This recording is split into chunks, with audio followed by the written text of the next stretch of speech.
বাংলাদেশ সীমান্তের কাছে সামরিক শক্তি বাড়াচ্ছে ভারত। দেশটির উত্তর পূর্বাঞ্চলে দুটি নতুন সেনা ঘাঁটি তৈরি করছে, যেগুলো বাংলাদেশ সীমান্তের খুবই কাছাকাছি।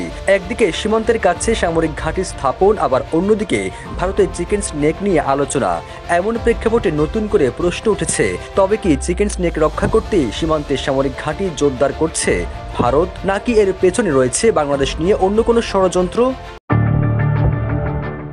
একের পর এক মিডিয়ায় ইন্টারভিউ দিয়ে যাচ্ছে পালিয়ে ভারতে অবস্থান করা বাংলাদেশের সাবেক প্রধানমন্ত্রী শেখ হাসিনা। গত বুধবার ভারতের দূতকে ডেকে কথা বলার এ সুযোগ বন্ধ করতে অনুরোধ জানায় ঢাকা।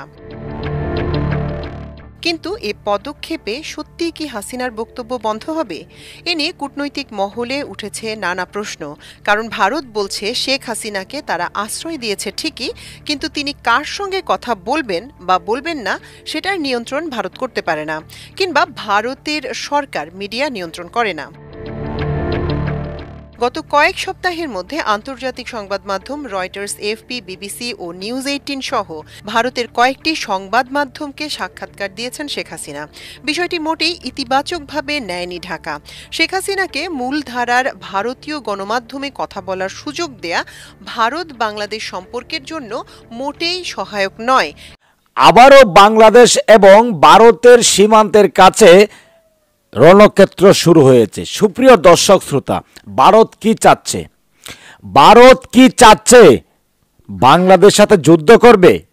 সম্পূর্ণ তথ্যটি জানতে অবশ্যই পুরো ভিডিওটি দেখতে থাকুন। ভারতে বসে শেখ হাসিনার অনলাইনে যে কথাবার্তা বলছে সেগুলা বন্ধ করতে পারবে না ভারত, অলরেডি জানিয়ে দেওয়া হয়েছে। ভারতে কি আছে, কার শক্তিতে, কার ইন্ধনে সে কথা বলছে?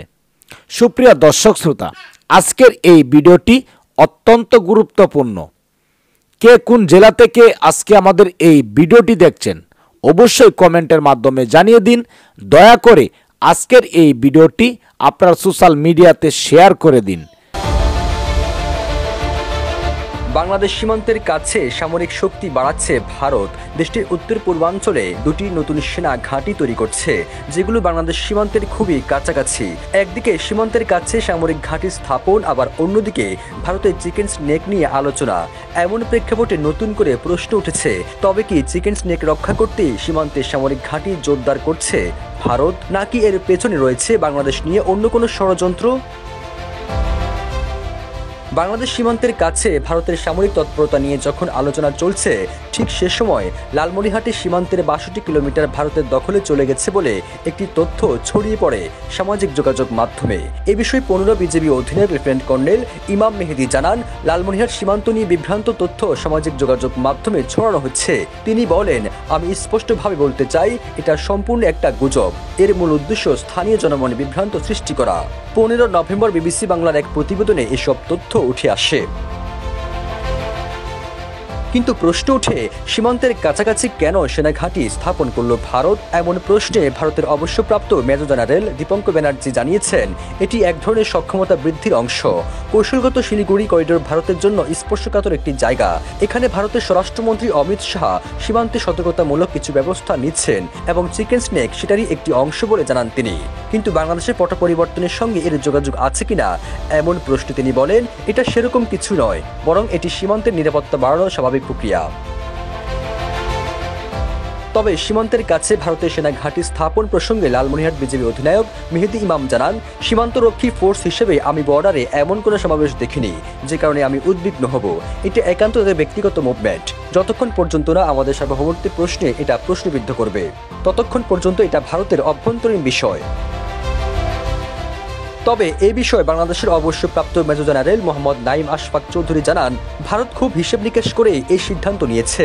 ভারতের এই পদক্ষেপের নেপথ্যে তিনটি বিষয় গুরুত্বপূর্ণ। আন্তর্জাতিক সংবাদ মাধ্যম রয়টার্স, এএফপি, বিবিসি ও নিউজ 18 সহ ভারতের কয়েকটি সংবাদ মাধ্যমকে সাক্ষাৎকার দিয়েছেন শেখ হাসিনা। বিষয়টি মোটেই ইতিবাচকভাবে নেয়নি ঢাকা। শেখ হাসিনাকে মূলধারার ভারতীয় গণমাধ্যমে কথা বলার সুযোগ দেয়া ভারত বাংলাদেশ সম্পর্কের জন্য মোটেই সহায়ক নয়, এমন যুক্তি তুলে ধরে এ সিদ্ধান্ত পুনর্বিবেচনার অনুরোধ জানিয়েছে ঢাকা। গত বুধবার ভারতীয় উপ হাই কমিশনার পবন ভাদেকে তলব করে পররাষ্ট্র মন্ত্রণালয় এই অবস্থান জানায়। মন্ত্রণালয়ের দক্ষিণ এশিয়া অনুবিভাগের মহাপরিচালক বৈঠকে ভারতীয় পক্ষকে অবহিত করেন বিচারাধীন এক পলাতক আসামিকে প্ল্যাটফর্ম দেওয়ায় ঘটনাটি বাংলাদেশের জন্য অত্যন্ত সংবেদনশীল। বৈঠকের বিষয়ে ঢাকায় ভারতীয় হাইকমিশনের একটি সূত্র জানায়, সেদিনের আলোচনা খুব আন্তরিক পরিবেশেই হয়েছে। বাংলাদেশ তাদের উদ্বেগ জানিয়েছে, আমরা আমাদের অবস্থান স্পষ্ট করেছি, বলেন তিনি। তার প্রশ্ন, ভারতের আগে পরে আরও কয়েকটি আন্তর্জাতিক সংবাদ মাধ্যম শেখ হাসিনা সাক্ষাৎকার নিয়েছে, সেসব দেশের দূতদের তো ডাকা হয়নি, তাহলে ভারতকে কেন আলাদা করে বলা হলো? এ বিষয়ে বাংলাদেশ সরকারের একজন কর্মকর্তা নাম প্রকাশ না করার শর্তে বলেন, সাবেক প্রধানমন্ত্রী ভারতে রয়েছেন, এ কারণেই ভারতের কাছে শেখ হাসিনার কথা বলা বন্ধের আহ্বান জানানো হয়েছে। সূত্র জানায়, বৈঠকে বাংলাদেশের পক্ষ থেকে আরও বলা হয়, মানবতা বিরোধী অপরাধে বিচারাধীন একজন পলাতক আসামিকে আশ্রয় দেয়া এবং তাকে বাংলাদেশ বিরোধী বক্তব্য দেওয়ার সুযোগ দেয়া দুই দেশের দীর্ঘমেয়াদী সম্পর্কের জন্য ক্ষতিকর। দিল্লিকে এ বিষয়ে দ্রুত ব্যবস্থা নিতে অনুরোধ জানানো হয়েছে। সাবেক রাষ্ট্রদূত এম শফিউল্লাহ মনে করেন, ভারত সরকারের সক্রিয় সহায়তা ছাড়া শেখ হাসিনা এই ধারাবাহিক সাক্ষাৎকার সম্ভব নয়। তার ভাষ্য, মানবতা বিরোধী অপরাধের মামলায় বিচার প্রক্রিয়ার মুখোমুখি থাকা হাসিনাকে নিয়ে ভারতের জাতীয় নিরাপত্তা উপদেষ্টা অজিত দোভালের মন্তব্য, দুর্বল প্রশাসনই তার পতনের কারণ, মূলত দিল্লির পক্ষ থেকে আগের রাজনৈতিক অবস্থান থেকে সরে আসার ইঙ্গিত। তিনি বলেন, গত 15 বছর ভারত শেখ হাসিনা সরকারকে সবসময় সমর্থন দিয়েছে।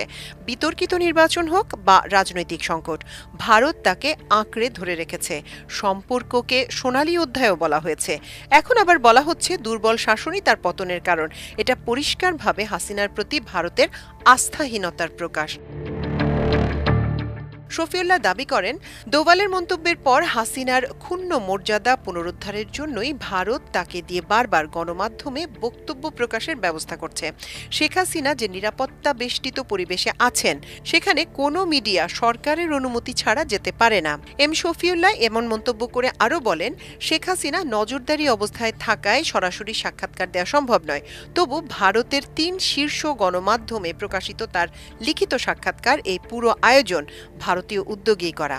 তার মতে, জাতীয় নির্বাচন ঘিরে ভারত বাড়তি তৎপর হয়ে উঠেছে এবং শেখ হাসিনা এ ধারাবাহিক প্রচার দুই দেশের সম্পর্কেও নতুন উত্তেজনা তৈরি করতে পারে। সাবেক এই কূটনীতিক আরও বলেন, শেখ হাসিনার বিরুদ্ধে যেসব অভিযোগ রয়েছে সেসব বিচার বাংলাদেশি হওয়া উচিত।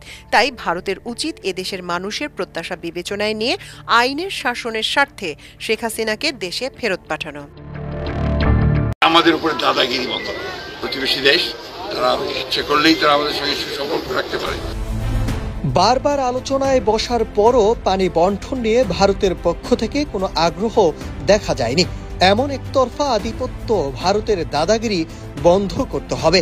এইভাবে ভারতকে কঠোর বার্তা দিলেন বিএনপির মহাসচিব মির্জা ফখরুল ইসলাম আলমগীর। 13 নভেম্বর নাব্যতা সংকট ও ভাঙ্গন কবলিত মানুষের দুর্দশা প্রতিবাদে চাঁপাইনবাবগঞ্জে বিএনপির মহাসমাবেশে এসব কথা বলেন তিনি। এ সময় মির্জা ফখরুল বলেন, আমাদের উপর দাদাগিরি বন্ধ করতে হবে। আমরা চাই যে আমাদের প্রতিবেশী দেশ, তারা চাইলেই আমাদের সঙ্গে সুসম্পর্ক রাখতে পারে এবং আমি মনে করি 1971 সালে আমাদের মুক্তিযুদ্ধে তারা আমাদের সহযোগিতা করেছেন, তারা বেশি করে বাংলাদেশকে সহযোগিতা করা দরকার। কিন্তু দুর্ভাগ্যজনকভাবে বিগত সরকারের সময় আমরা যা দেখেছি, তারা সব নিয়ে গেছেন, বাংলাদেশকে কিছু দেননি, তারা বাংলাদেশকে চাপে ফেলেছেন উল্টো। এটাই আওয়ামী